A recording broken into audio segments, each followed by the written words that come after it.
मला आत्ताच काल किडनी बदलून आईच्या किडनीवर 29 वर्ष झाले।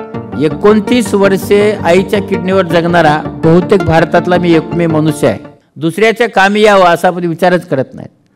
त्याचं एक तुम्हाला उदाहरण सांगतो। हे बघा, दुसऱ्याच्या कामी आलं ना त्याचे फायदे नक्की होतात। तुम्ही माझ्याकडे बघा, मला आत्ताच काल किडनी बदलून आईच्या किडनीवर 29 वर्ष झाले। 29 वर्षे आईच्या किडनीवर जगणारा बहुतेक भारतातला मी एकमेव मनुष्य आहे। आज मी जिवंत आहे। का जिवंत आहे? विज्ञान काय म्हणतं? विज्ञानाने किडनी बदलल्यानंतर एक 15-20 वर्षाचं आयुष्य दिलं आहे। 15-20 वर्षानंतर तो मनुष्य जगत नाही। मग मी 29 वर्ष कसा जगलो? आपल्याकडे रेकॉर्ड आहे भारतातलं 45 वर्षाचं मॅक्झिमम जगल्याचं। मग हे 29 वर्ष मी कसा जगलो?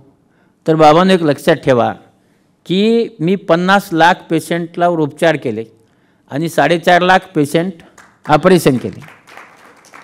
ही जी 4.5 लाख पेशंट ज्यांना दिसलं, ही माणसं जात असताना आशीर्वाद देऊन जातात।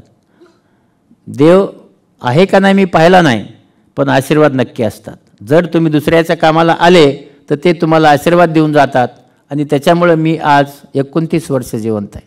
आणि म्हणून आपण थोडंफार सामाजिक काम केलं तर ते नक्कीच इतरांच्या, कारण अशा काही अडचणी असतात लोकांच्या की त्यांना त्या अडचणीला आपण थोडीफार हातभार लावला पाहिजे।